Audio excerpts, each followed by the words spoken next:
Okay, welcome back. I'll take a reading from the big book, page 6. The remorse, horror, and hopelessness of the next morning are unforgettable. The courage to do battle was not there. My brain raced uncontrollably, and there was a terrible sense of impending calamity. I hardly dared cross the street, lest I collapse and be run down by an early morning truck, for it was scarcely daylight. An all-light place supplied me with a dozen glasses of ale. My writhing nerves were stilled at last. A morning paper told me the market had gone to hell again. Well, so had I. The market would soon recover, but I wouldn't. That was a hard thought. Should I kill myself? No, not now. Then a mental fog settled down. Gin would fix that, so 2 bottles and oblivion. I'll hand you back over to Tim. My name is Tim and I'm an alcoholic. Tim. Okay, let's just imagine a scenario. This is your morning. You wake up, your brain is racing uncontrollably, there's a terrible sense of impending calamity, you don't dare cross the street in case you collapse and you're run over by an early morning truck. And then you phone your sponsor and your sponsor says, just roll the tape forward.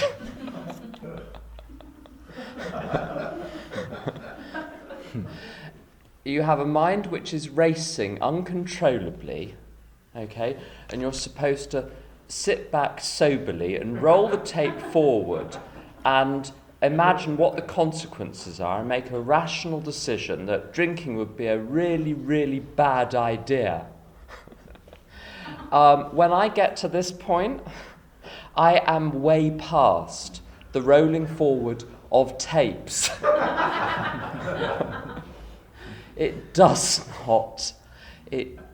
not work. But before we get on to that, I want to talk about the physical craving. There's a bit in the doctor's opinion. It says, we who have suffered alcoholic torture must believe that the body of the alcoholic is quite as abnormal as his mind. It did not satisfy us to be told that we could not control our drinking just because we were maladjusted to life, number 1, that we were in full flight from reality, number 2, or were outright mental defectives, number 3. These things were true to some extent, in fact to a considerable extent with some of us, but we are sure that our bodies were sickened as well. In our belief, any picture of the alcoholic which leaves out this physical factor is incomplete. And this is my problem. I was 9.5 years sober. I've been sober twice as long as I drank for. And I wasn't sure that I was an alcoholic anymore. I thought, well, perhaps I drank the way I did because I was young. Perhaps I drank the way I did because I was stupid. Perhaps I drank the way I did because I was just out of control emotionally. Now I've got a life.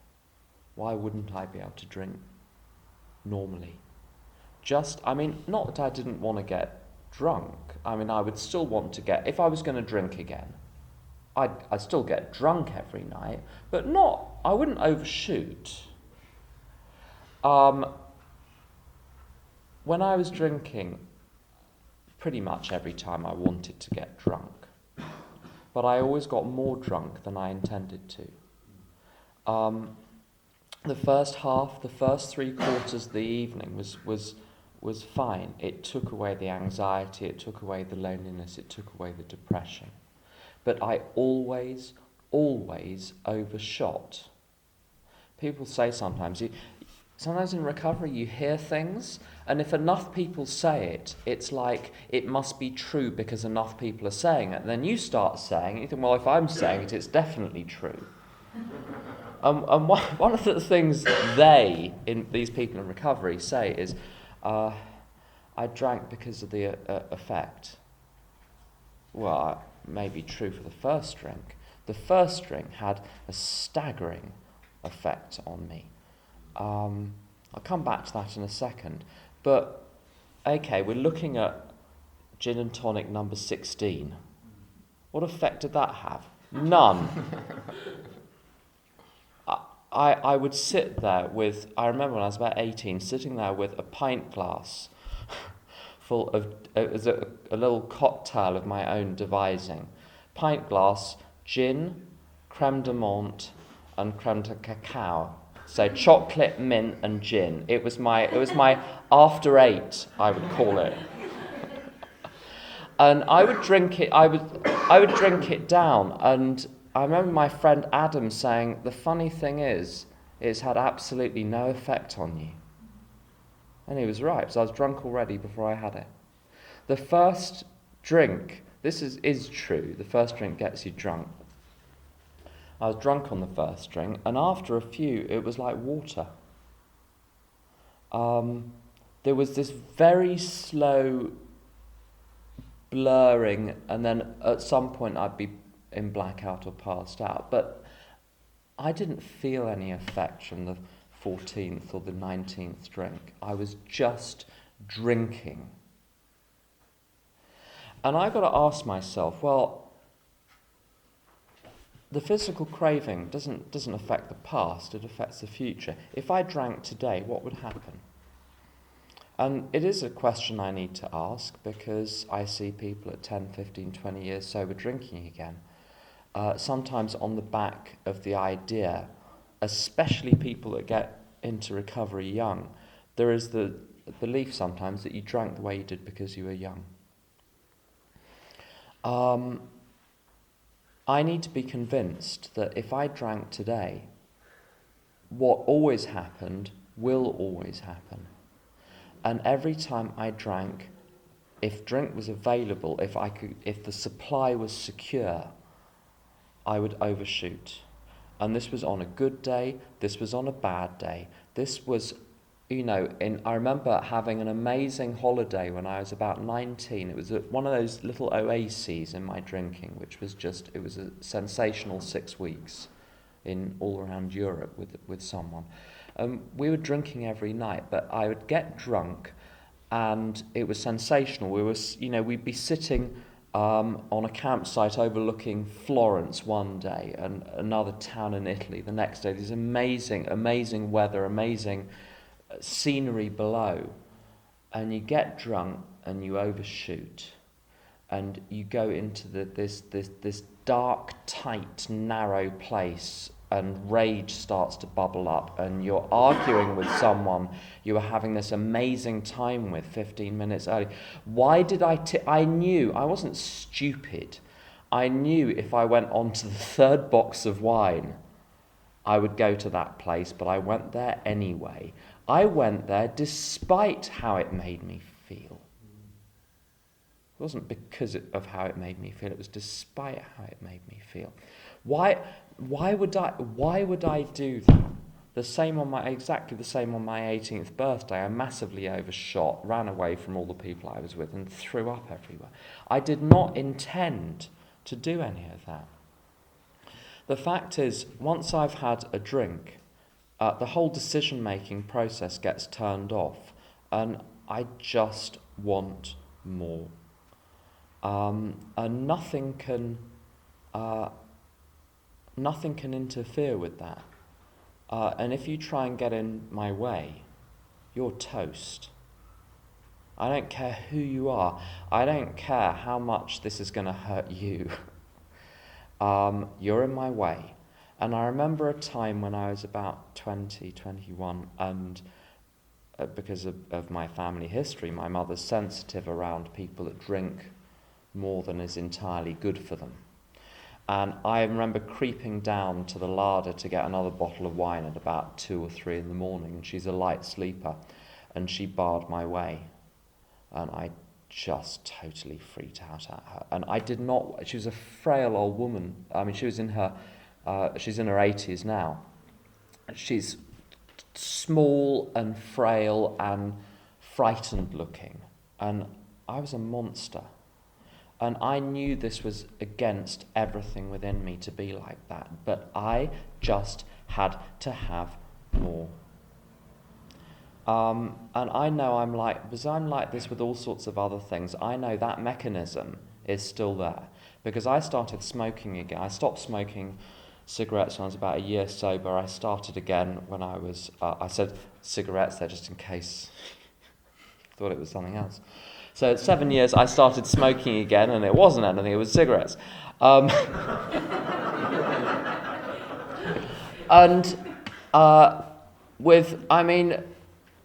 it's not like anyone doesn't know what cigarettes do to you. It's lack of information ain't the problem there. And I was convinced that because I'd given up easily at the age of 21, that I had a couple of difficult weeks, but basically I gave up and it was pretty plain sailing. I thought if it gets bad enough, if I decide I want to stop, I will stop. And I tried every day for 7 years to stop. And I just couldn't. And I watched my father die of lung cancer throughout this, going out for a fag every 10 minutes. So when I'm in it, once I've started, nothing is going to get through it. When I looked at my smoking, I wasn't in full flight from reality. I knew exactly what I was doing. And I look back at my drinking, and in a sense, I knew exactly what I was doing.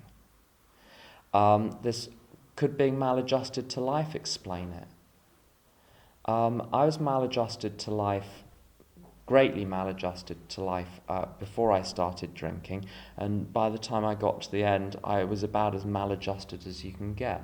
But in those rare times when everything was going my way and I was happy and I was content, I still did the same thing. It's not like the drinking calmed down then. It actually took off and was even worse at times. So I cannot blame the amount that I drank on being messed up. It doesn't work. That's why it says this answer, that there's something physically different about us, satisfies us when nothing else will. And I am convinced that if I drank today, I don't know how long it would take, but I'd be off to the races. Because of, it took me 7 years to stop smoking off the back of one cigarette. I remember when I started drinking again after a period of sobriety in 1991, I was drunk for a year and a half.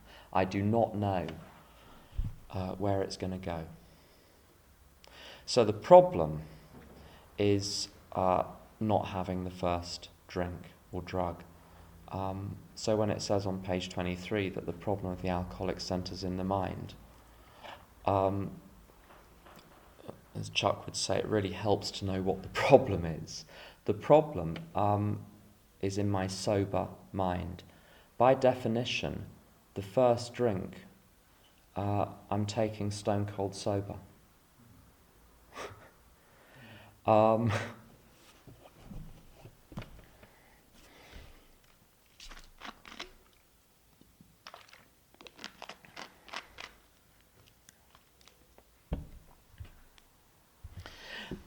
the funny thing is, drink helps. It calms writhing nerves, whether your nerves are writhing because of the alcohol from the night before. That was certainly the case with me. I would be recovering the next day I was a recovering alcoholic all through my drinking. I spent every day trying to recover from the night before.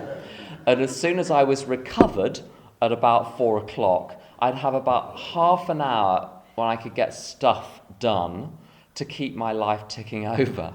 And then I'd been such a good boy for about half an hour, 45 minutes, that now I need a reward.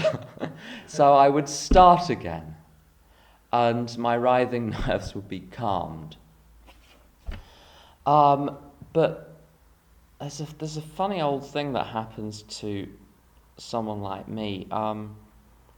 Sometimes you go to meetings and people talk about, hungry, angry, lonely, and tired, or these sort of extreme emotional states, and if your emotional state gets too extreme, you're going to drink again. I want to tell you about the last day that I drank alcohol. I got up in the morning, I phoned some AA people. I think I spoke to my sponsor that day. I remember reading on the tube on the way to the lunchtime meeting about steps 6 and 7.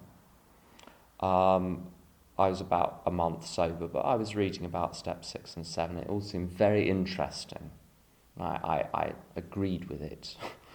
And I got to the meeting, and there was some old girl in the chair, and she trotted out her story. I didn't think much of it, really.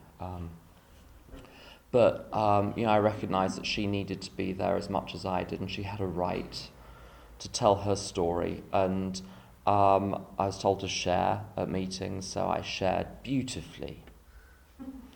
And basked for the next 10-15 minutes, imagining the impression it must have been made that someone so new in AA could have picked up such wisdom in such a short time, and how they would be telling people, Jean, there was this newcomer today, and he just blew the humility in him. It just blew my mind. And once I got bored of that, there was 10 minutes of the meeting to go. And I thought, I'm not really fussed to listen to the rest of this. I hadn't actually heard any of it by this stage. I just judged and listened to myself, and I left the room. And I was going to be going to 3 o'clock Hines Street and then 6:30 Notting Hill. I walk out onto Ladbroke Grove, and I walk up the road, and I thought, you know what, I fancy a pint. And the very next thought was, I'll have a pint. Absolutely nothing going on.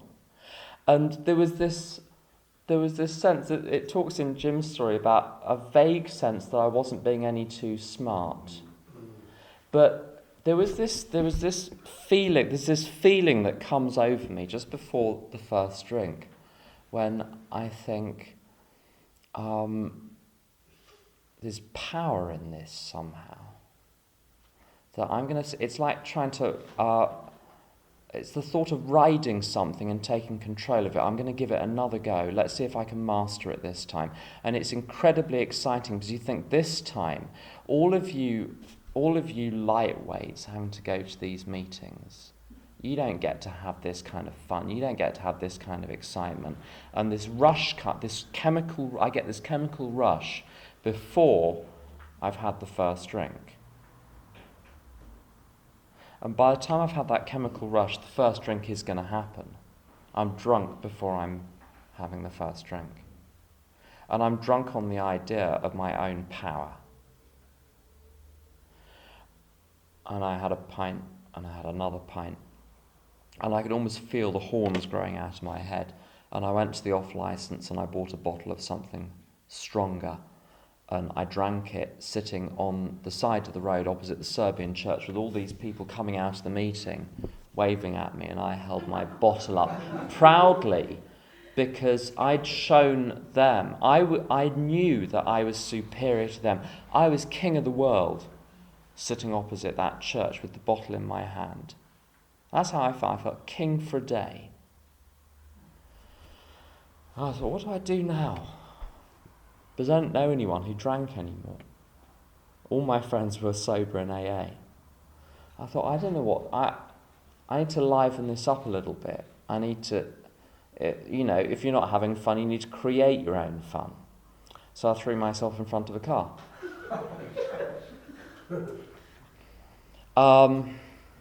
And I run over, arrested, blah, blah, blah, blah, blah.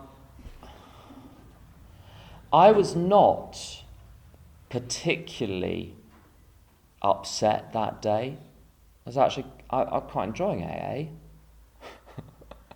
I wasn't particularly unhappy. I had a job. I was going to be starting to study again in a few weeks. I was living with my sister, paying about 30 quid a week. I had friends. It was kind of okay. So what I know from that is kind of being okay will not keep me sober. There's something else going on. I don't drink again because of surface emotion. And there are a couple of little bits here. Jim's story on page 35. So Jim's got sober in AA. He's a good bloke. It says here he's an intelligent man, normal so far as we can see, except for a nervous disposition. He did no drinking until he was 35. In a few years, he became so violent when intoxicated that he had to be committed. On leaving the asylum, he came into contact with us. And there's this story about how he slips, and there is no indication anywhere here that it's coming. He's having a perfectly normal day. People say the only sign is, I remember I felt irritated that I had to be a salesman for a concern I once owned. I had a few words with the boss, but nothing serious. People say, oh, you see, I've got resentment. He's got unresolved resentment, problems with his boss, that's why he drank. I'm not going to ask you to put your hands up. Say, how many of you have been irritated at something so far today? Yeah. I've been irritated by about 15 things so far today. Partly because I'm staying in the Copthorne. No, it's a lovely hotel. But if he drank because he had a minor irritation, boy, am I stuffed. He didn't drink because he had a minor irritation. Something else going on. And you look at Bill's story on page 15. My wife and I abandoned ourselves with enthusiasm to the idea of helping other alcoholics to a solution of their problems. It was fortunate, for my old business associates remained sceptical for a year and a half, during which I found little work. I was not too well at the time and was plagued by waves of self-pity and resentment. This sometimes nearly drove me back to drink, but I soon found that when all other measures failed, work with another alcoholic would save the day. And this gives me a lot of hope, as it tells me that you can be plagued with waves of self-pity and resentment and stay sober. And you can have a perfectly normal day, a little irritation with your boss and get drunk. So it's got nothing to do with what's going on the surface. It's got to do, I believe, with something far deeper. I saw this program on the television a few years ago about earthquakes.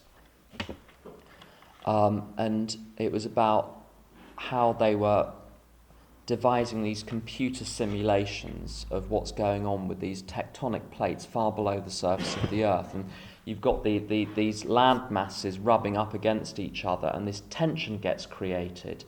And at some point, the tension becomes too much, and it snaps into a new position. And as these two plates snap into a new position, that's what creates the earthquake on the surface. Something deep below the surface, this tension builds and builds and builds, and then it repositions itself. And meanwhile, cities are destroyed. And they were trying to tell with these computer models, they're tracking back this sequence of earthquakes that had run across northern Turkey over 100 years.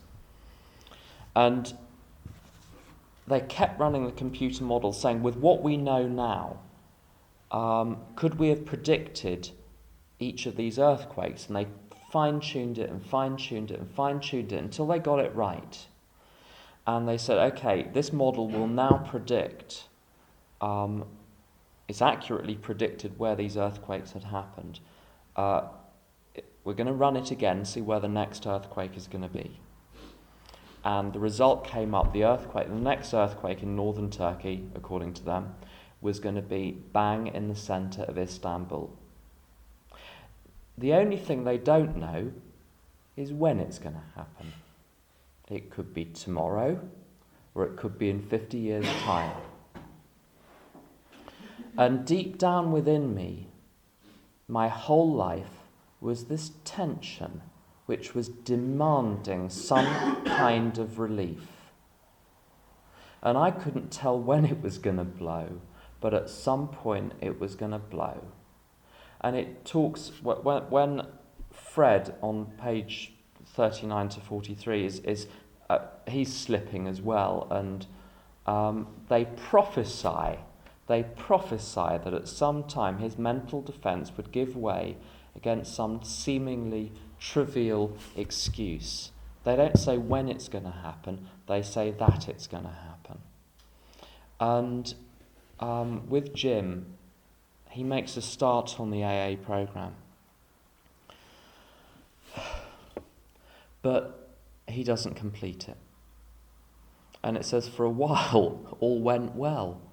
And you look at Fred, same thing, amazing life. For a while, all was well. And you look at Fred's slip. Quite as important. Oh no, that's a bit earlier. Where is it? Where's the slip? In this frame of mind, I went about my business, and for a time all was well. I had no trouble refusing drinks, and began to wonder if I had not been making too hard work of a simple matter. One day I went to Washington to present some accounting evidence to a government bureau. I had been out of town before during this particular dry spell, so there was nothing new about that. Physically, I felt fine. Neither did I have any pressing problems or worries. My business came off well. I was pleased, and knew my partners would be too. It was the end of a perfect day, not a cloud on the horizon. And then he has a drink. There is something interesting about Jim's story, which I think does explain why he has a drink. And I'm just going to read it out. So Jim gets drunk again. We asked him to tell us exactly how it happened. This is his story.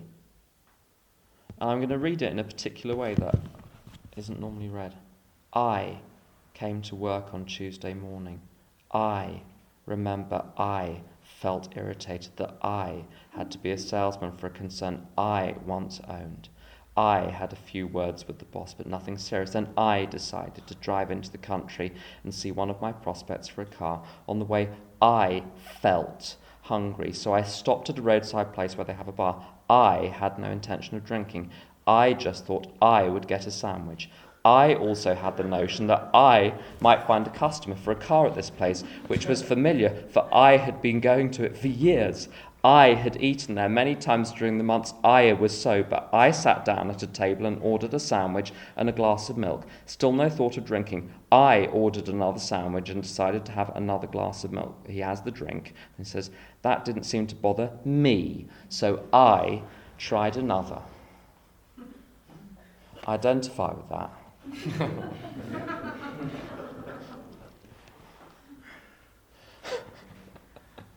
I identify with that because I don't know about you, but I think I'm fascinating.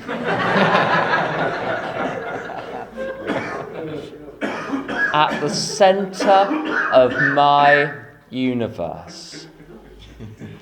And people in AA, I've been told my whole life I was selfish, and my mother would say as I was growing up, you're selfish, and I couldn't even get near that. It was so objectionable. So I couldn't even begin to take that on board. But this self-centeredness, this is the test. If you want to know whether you're self-centered, it's not a moral judgment, okay? It's not a bad thing. It's not a good thing. It's just a thing. If you want to tell whether you're self-centered, ask yourself what proportion of the day you're thinking about any of these 5 things. Okay, number 1, what do they think about me? Number 2, what do I think about me? How am I doing?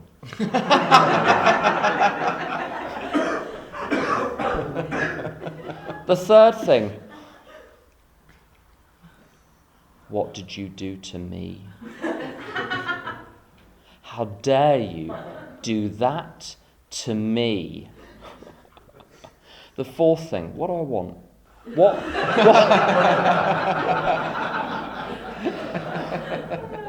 If you're feeling bad, What would make me feel better?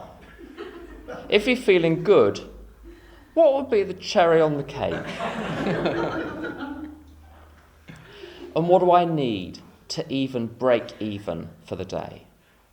So if I'm thinking about what you think about me, what I think about me, how you treat me, what I want and what I need, I'm self-centered. It's just a fact.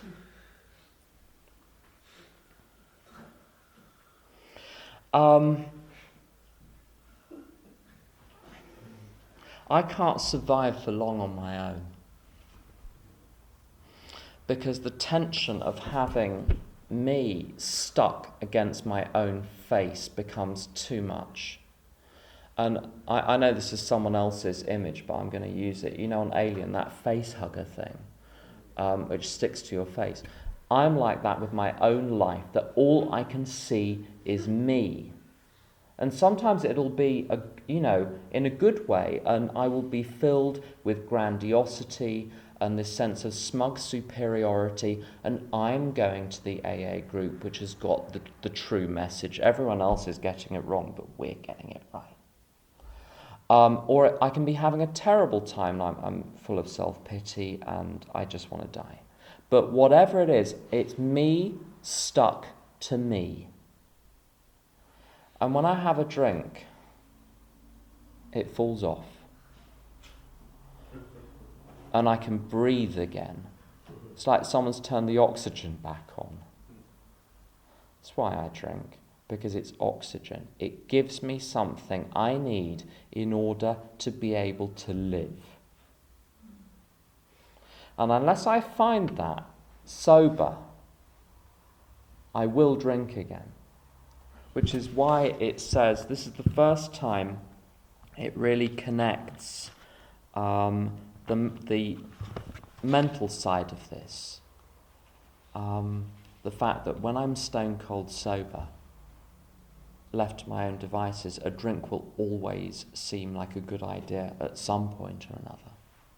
It connects this to the spiritual solution. It says whether such a person can quit upon a non-spiritual basis depends upon the extent to which he has already lost the power to choose whether he will drink or not. It's all connected. That spiritual disconnection, if that isn't fixed, I'll drink again. If I get connected, I'll stay sober. And sometimes people say, well, to get and stay sober, you need to work the steps. Seems like a pretty uncontroversial statement to say in a strong group like this. You need to work the steps. Would you say it's uncontroversial? No. There's any controversy about that.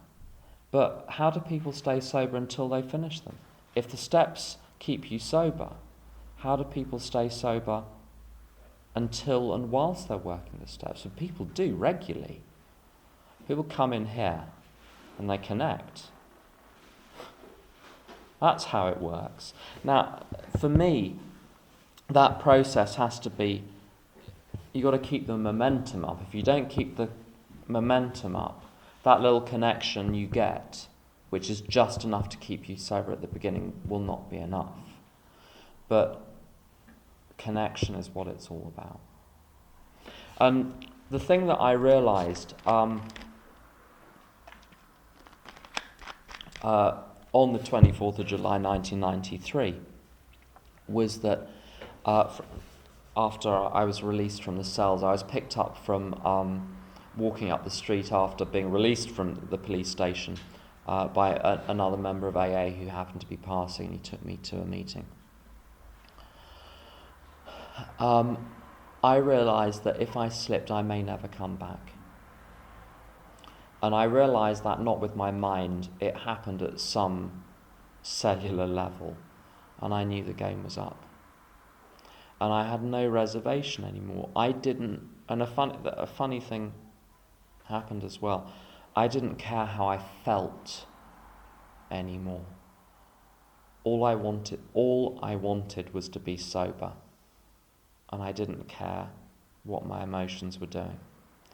If I've got any condition on this, if I can stay sober as long as, I get the job, I get the house.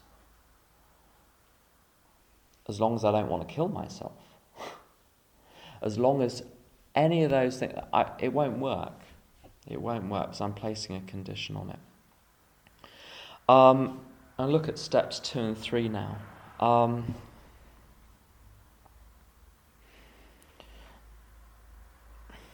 One of the problems, where are the steps? Came to believe that a power greater than ourselves could restore us to sanity. Sanity, by the way, for me, is not having the first drink. It's not wanting the first drink, it's not having the first drink. That's the only sanity I need to be restored to. I was pretty emotional and all over the place when I got here, but it's not what the step is about. Restoring us to sanity. Came to believe that a power greater than ourselves could restore us to sanity. One of the problems with these scroll things up is you look at them and you think that's the step. It says steps, which would lead you to think that those are the steps, those 200 words on that.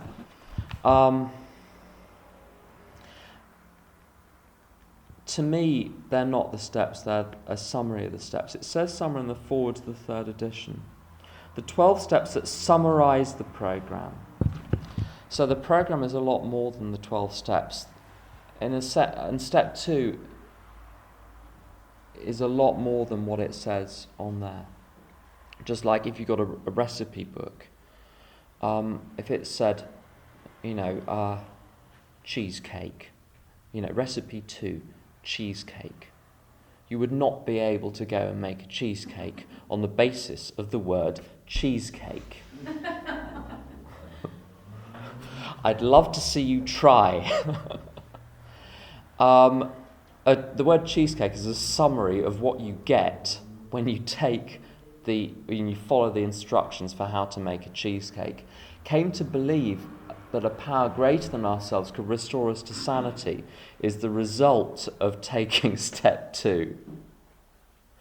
But the actual step itself, in the book, there are several elements to it, and it starts off on page 44. If a mere code of morals or a better philosophy of life were sufficient to overcome alcoholism, many of us would have recovered long ago.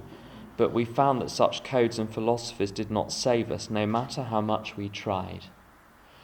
And it was pretty clear. I was told when I was new that what I needed to do was learn how to connect with everyone else, become part of the world, and as I gave to the world would give back to me. And once I was connected with you, I would never need to drink again, because that would supply me with all of the stuff that drink promised and sometimes delivered.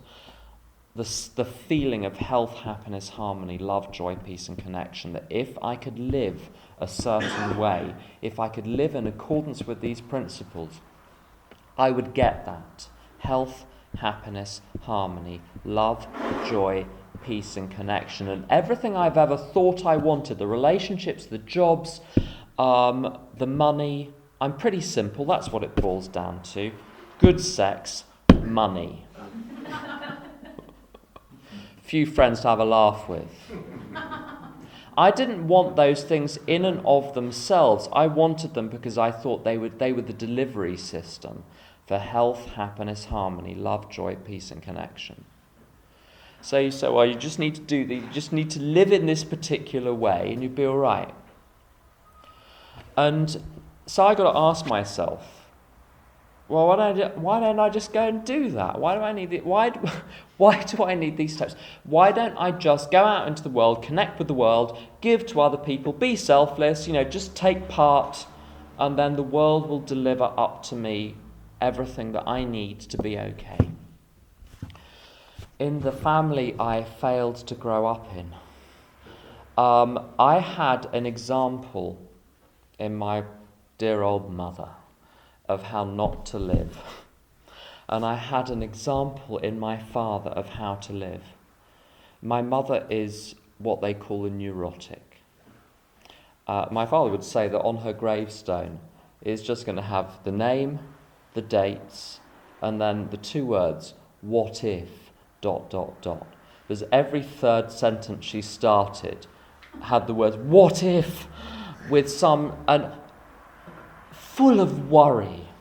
And if, when you got to the point that you could not stand being in the presence of this anxiety, in this worry, and this fretting, and this planning any longer, you would leave the room and she would follow you in case you left it behind, because she wanted to share her experience, strength, and hope with you. Constantly monitoring the entire universe, looking for defects, pointing them out, and adjusting everything in 1,000 minor ways. And she was miserable and on her own. And my father, my father's 2 favourite phrases were, first of all, to my mother, "O ye of little faith." And it might never happen. I wouldn't think about it if I were you. That's it. He wasn't a frightened man. He had no fear. He had no anxiety. His attitude was, it'll probably never happen. And if it does, be all right. When he got cancer, he said, oh well. His last words to my mother were, had a good run, haven't we? So I had this example my whole life of how to live. Who did I turn out like?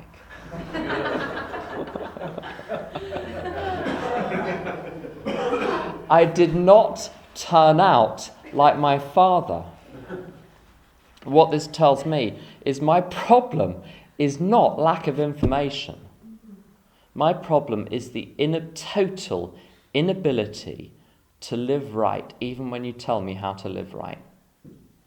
My problem at any one point is either lack of information or it's lack of power. If I don't know which is which, give me the information, see if it works. If I'm just as stuffed once you've given me the information, I know my problem is a lack of power.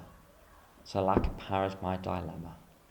The next question is, where am I going to find this power? And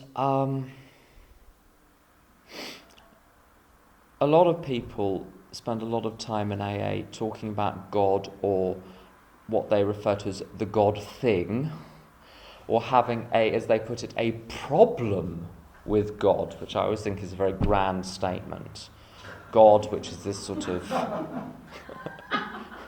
being that fills the universe, and you, this tiny little person, have a problem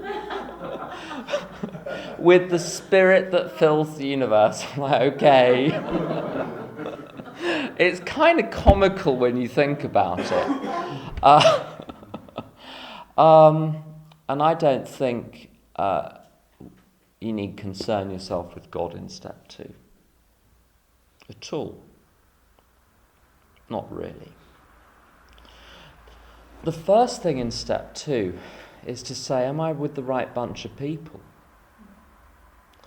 Am I with people who are candid enough about the ways in which they are broken, that I know that I am you and you are me? Once I've got that connection, we're in business. Then I can say, have any of you got, I love the, I don't like quoting from the book, but I like the four phrases: power, peace, happiness, and a sense of direction. If I can find people who have, in my home group, power, peace, happiness, and a sense of direction, and you were as broken as I currently am, then I have to believe that power is available to you. Because if you're like me, and information wasn't your problem, but lack of power was your problem, and you have found power, I have to believe that power exists. And I remember thinking, sitting in a room in Ifield Road in August 1993, which was a Joys of Recovery meeting, which is very much like one of the Road to Recovery last night. And one thing I did get from that was that there were clearly people in that room who had power, peace, happiness, and a sense of direction. And there's a little bit of logical algebra where you say, either these people are telling the truth collectively, or they are lying collectively. And something told me at a deep level, I wasn't so sure about the people 2, 3, 5 years sober, but some of the people 10, 20, 30 years sober, I believed. There was a woman called Sue who was 30 years sober in 1993. She's known variously as Plumstead Sue and Angry Sue. She was a tough old bird. I remember phoning her up from a phone box at the end of the road, and I'd phoned everyone else, and you only phoned Sue when you were seriously in trouble. She was never the first person you phoned. She was the one you phoned. She was the one you kept in your back pocket. You always need to keep your powder dry when you're in trouble. You always need to keep one person to call when all else fails. And I called her and said, I want a drink. And she said, go and have a drink then. AA's for people that want to stay sober. And she put the phone down. And I phoned back and I said, it's me. And she said, I know. And I said, I don't want a drink, but I think I'm going to anyway. And she said, now we're in business. And we had a conversation. It was all right. But her and a bunch of other people, Maureen and Reed and some great, great people, just exuded this peace. And I believed them. I didn't believe all the people that ran after them and parroted them. I didn't believe any of them. But I believed Maureen and Sue and Reed and a couple of other people. And some of these were bright people. The other possibility is that they've tricked themselves, that they believe it. They're telling the truth, but they've tricked themselves. But these were not stupid people. I had to believe that power was available to you. So when it says on page 47, came to believe that there was a power greater than ourselves, I could see that power. I could see that in your eyes. There was just something there. The logic is this. If I can see the power working, if I can feel it, if I go to a meeting in pieces, you talk gibberish, and I feel better at the end, I can feel that power. I feel that I know I'm going to be fine, at least until the end of the day. I can feel that power. If I know what the channels are, if I know the groups I go to, the work that I do in AA, the sponsorship of other people, the prayer and the meditation, if I know that invokes the power, that makes the power flow, there must be a source. You can't see the wind, but you can see its effect on leaves on trees. Something must be making those leaves move. And an interesting question is, where did that wind start?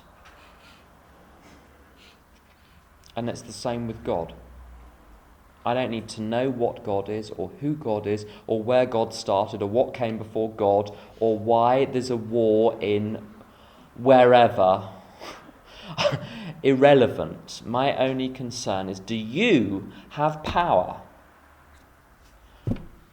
Either I believe you or I don't, which is why I think the biggest thing that we have to offer in Alcoholics Anonymous or any other 12-step fellowship is authenticity. Because without it, step 2 is dead in the water.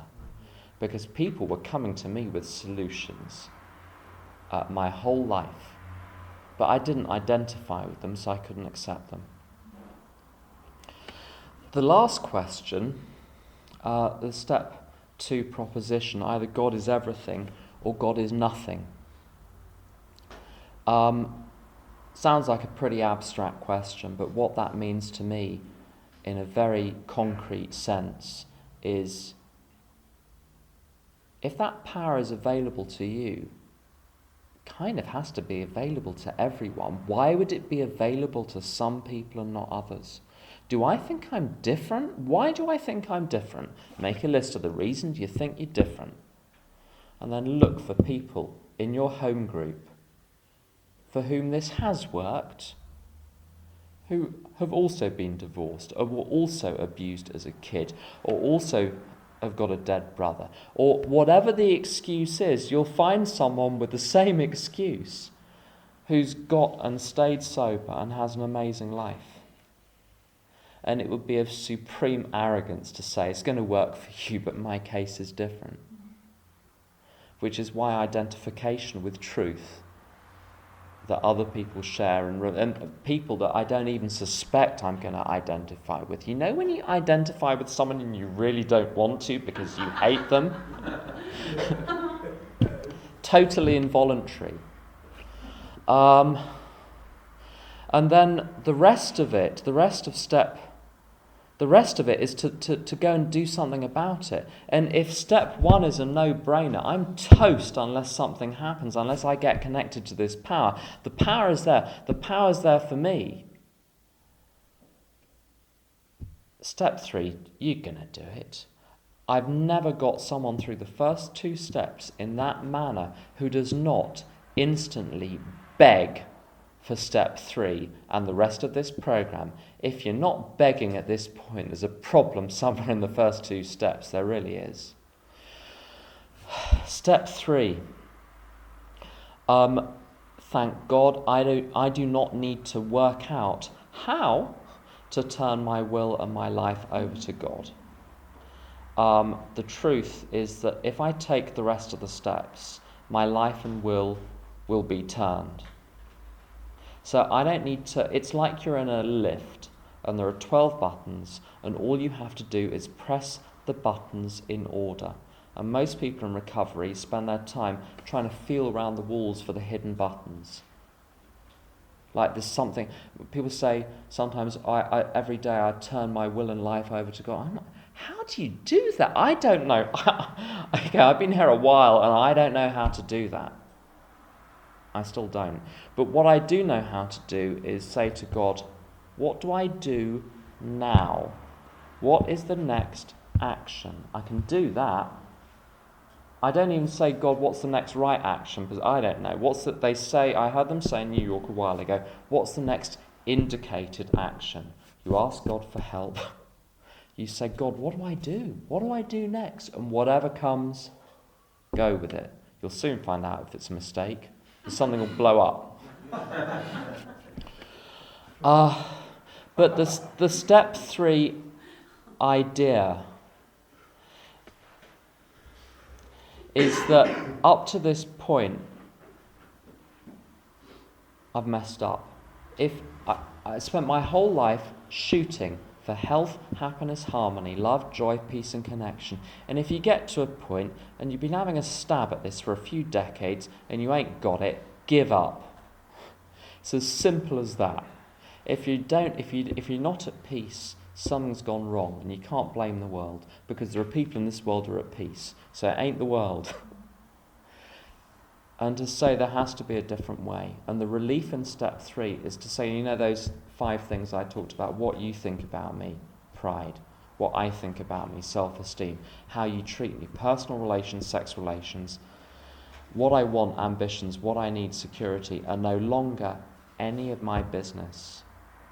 My business, trying to stay close to God and performing his work well, and to put that in language that I understand.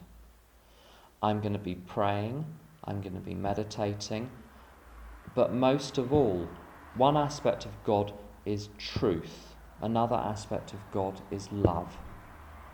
And if I am telling the truth to you on a regular basis, and you are telling the truth to me on a regular basis, and I concentrate on what I can do for you, I will be staying close to God.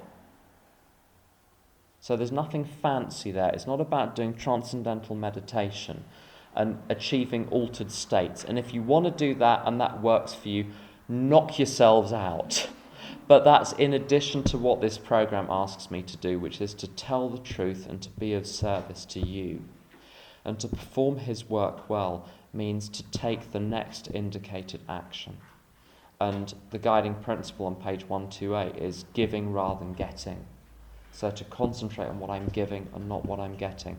And God as the director, me as the actor, means simply that if life is a play, I'm not the audience. I don't hand it over and wait for it to happen. I'm not the prompt. So when you get it wrong, it's not my job to tell you you've got it wrong or to remind you of your lines. I'm not the director, I'm not the producer, I'm not in charge of anything other than saying my lines. And an actor doesn't have to write his own lines. I always thought I had to. The lines are already there. I just need to get still enough. If I can get still enough, I'll see them. A friend of mine describes it like the gold at the bottom of a pool. If you're thrashing around in the water, you won't see the gold at the bottom. If you're still enough, it was there all along. A couple of other things about a relationship with this power. What I've been taught is that we're God's kids. And what that means for me is that I'm made of the same stuff as God. I'm not my own body. I'm not my own past. I'm not my thoughts. I'm not my emotions. I'm not everything that has ever happened to me. I'm not where I live. I'm not who I am with.